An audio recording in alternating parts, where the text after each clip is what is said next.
Sonny Vaccaro claims he met Michael Jordan just once. It was the early 1980s. Vaccaro was a Nike salesman. The company's basketball division was struggling. Profits were nil. The NBA loved Converse. That's America's basketball league, NBA. Top players only wore Converse shoes. So Nike needed a breakthrough. And Vaccaro had a plan. He had seen tapes of a rookie, Michael Jordan. Vaccaro decided to meet up with him. But the 21-year-old NBA rookie was stubborn. The first thing he said at the meeting was this: "I love Adidas." Vaccaro was not offended though, and he too was stubborn. Jordan may not have wanted the deal, but Vaccaro kept pursuing. He contacted Jordan's coach. He tracked down his family. He kept convincing Nike that this was the right bet, and finally a deal was made. At that point, the best NBA players earned around $100,000 from deals. But Nike was ready to disrupt this market. The deal they gave Jordan was worth $2.5 million. But it had one crucial clause. All thanks to Jordan's mother, the player would get a share of profit for every pair sold. The rest, as they say, is history. In 1985, the Air Jordan was born. Priced at $65, within 12 months, it made over $100 million. Jordan, the player, became the biggest name in basketball. Jordan, the brand, became one of the most popular sneakers of all time.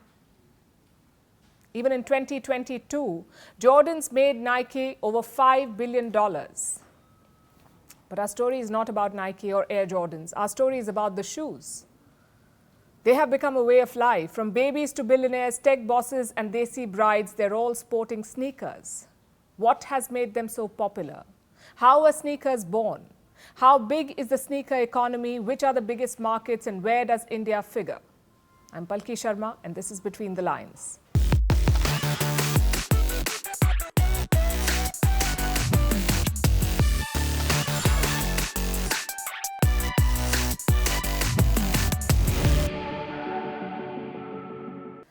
Sneakers go way back to the 1830s, and the credit goes to this man, John Boyd Dunlop. He was an innovator.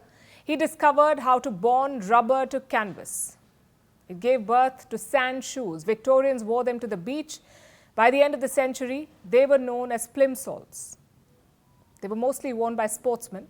It made it easy to move on tennis courts. Fred Perry was a plimsoll loyalist. He was a triple Wimbledon champion. And he did that by wearing green flash plimsolls. So they were quite popular in Britain. But it was the US that gave them a new life, where they became known as sneakers. Why sneakers? Because the rubber sole made little noise, so the person wearing it could sneak up on people, hence the name sneakers. By the 20th century, sneaker brands were popping up everywhere. Converse was the first. It was founded in 1908. By 1917, they made a pair of shoes just for basketball, the Converse All-Stars. It became one of the best-selling shoes of all time. But this was just in the US. Soon sneakers went international.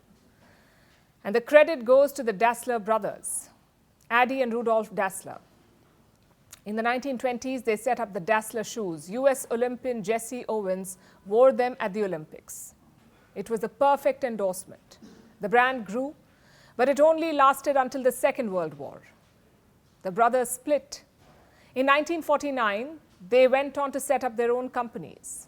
Adi Dassler set up Adidas. It's an acronym of his name. Rudolph tried to do the same, so he set up a brand called Ruda. But Ruda did not sound so good, so he renamed it as Puma. That same year in Japan, Kihachiro Onitsuka started Onitsuka Tiger. Then came Nike. It was created by Bill Bowerman and Phil Knight. It was first called Blue Ribbon Sports, but in 1971, it became Nike Inc. Do you know the popular Nike swoosh? They paid just $35 for it. And their slogan, "Just do it," it was the famous last words of murderer Gary Gilmore. He said, "Let's do it," ahead of his 1977 execution, so that's where it came from. Nike's rise coincided with America's running craze. People wanted to go jogging. They needed shoes, and Nike was a popular choice. Then came the Jordan brand, and today Nike is the biggest footwear company in the world. So sneakers were meant for running and sports. But when did they become cool? When did they become the it thing? The rise of sneakers can be broken into three distinct waves. The first came in the 1970s. It was linked to the emergence of hip-hop. Bands wore sneakers. They got deals with sneaker brands. It was the new commodity to have. Then came the end of the 80s. The Jordan brand had grown. It became a status symbol. The third was the digital age. Sneakers were marketed more.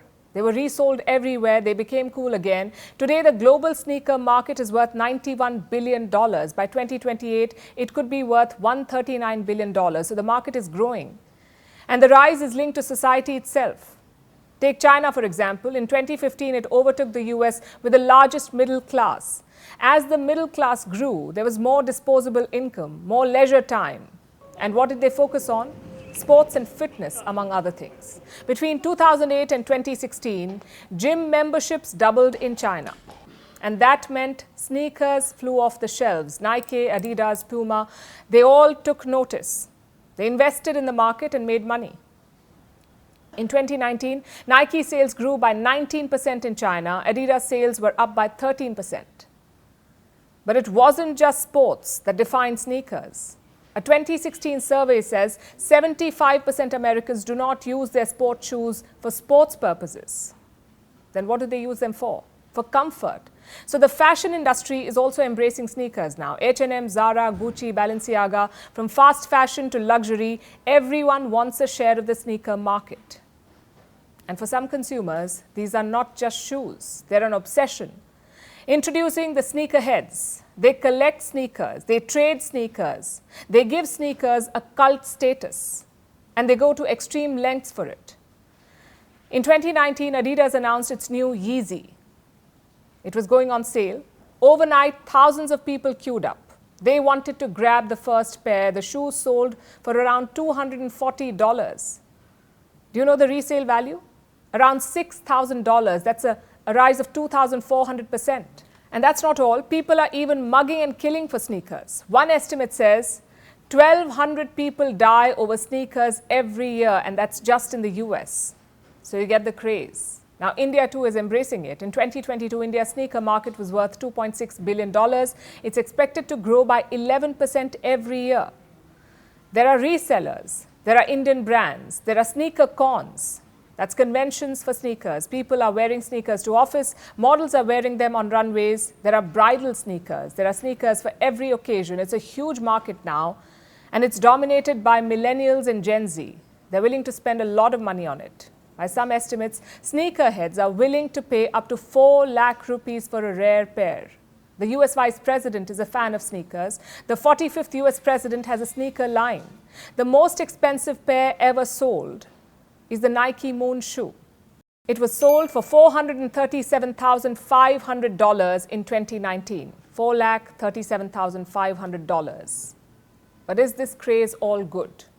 Well, not for planet Earth. Sneakers are a bit of an environmental disaster. They take years to disintegrate. The rubber sole takes 80 years at least to biodegrade. Plastics take even more time. So it's definitely not sustainable.